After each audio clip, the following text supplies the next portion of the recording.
जमाना बदल गया है, जिंदगी बदल गई है। हमारी उम्र के लोग याद करें कैसे बेकार के रिश्तों और बंधनों में उलझे रहते थे हम लोग। बाप के चेहरे में ईश्वर देखते थे, मां के चरणों में स्वर्ग दिखाई देता था। लेकिन अब लोग समझदार हो गए। आज की पीढ़ी बड़ी होशियार और प्रैक्टिकल हो गई है।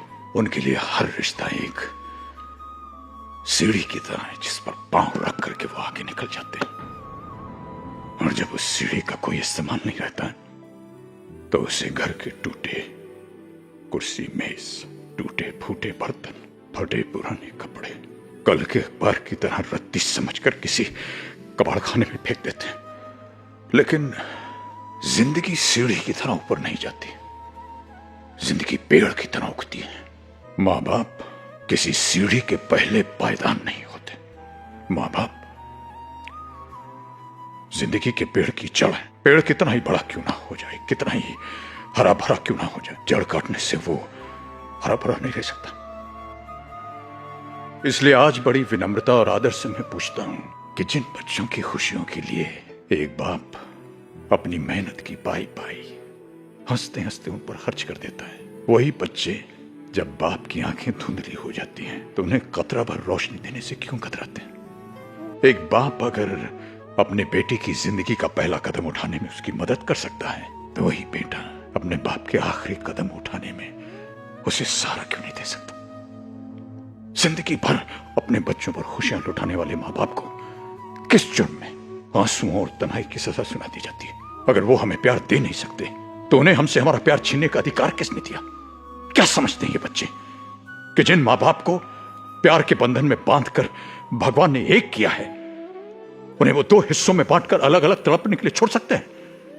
क्या इसी दिन के लिए इंसान औलाद मांगता है? इसी दिन के लिए औलाद शायद ये भूल रही है कि जो हमारा आज है वो कल उनका होगा। अगर आज हम बूढ़े हैं तो कल वो भी बूढ़े होंगे। जो सवाल आज हम कर रहे हैं वही सवाल कल वो पूछेंगे। और रही मेरी बात तो हमारी चिंता तो आप कीजिएगा मत, क्योंकि अगर हम उन बच्चों को पाल पोस कर बड़ा कर सकते हैं जो न चल सकते हैं, न बोल सकते हैं, न कुछ समझ सकते हैं, तो हम अपने आप को भी पाल सकते हैं। हमें किसी से कोई उम्मीद की जरूरत नहीं है, क्योंकि हम बहुत खुशकिस्मत हैं। हम इसलिए खुशकिस्मत हैं क्योंकि हमें जीवन ने एक ऐसा हम सफर दिया जिसके साथ चलते चलते रास्ते आसान होते गए, जिसके साथ चलते चलते उलझने सुलझती गई। और वो हम सफर है मेरी पत्नी। लोग मोहब्बत करते हैं लेकिन ये बात जितनी बार कहनी चाहिए कहते नहीं। मैं ऐसी कोई गलती नहीं करना चाहूंगा। पूजा,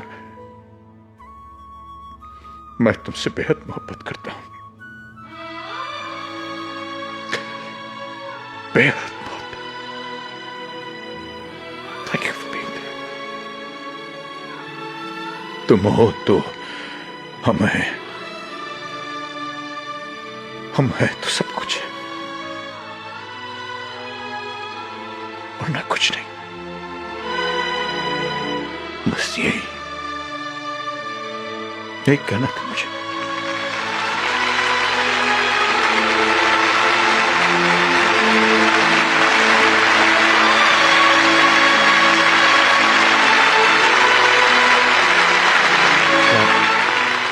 डैड, सॉरी, प्लीज हमें माफ कर दीजिए। डैड, हमें माफ कर दीजिए प्लीज। राज साहब, बागबान अगर आपके परिवार की कहानी होती तो आप क्या करते? जो बच्चे अपने माँ बाप को प्यार नहीं दे सकते, सहारा नहीं दे सकते, मान सम्मान नहीं दे सकते, उन्हें मैं कभी माफ नहीं करता। उन्हें मैं सजा देता, उनसे नाता तोड़ देता।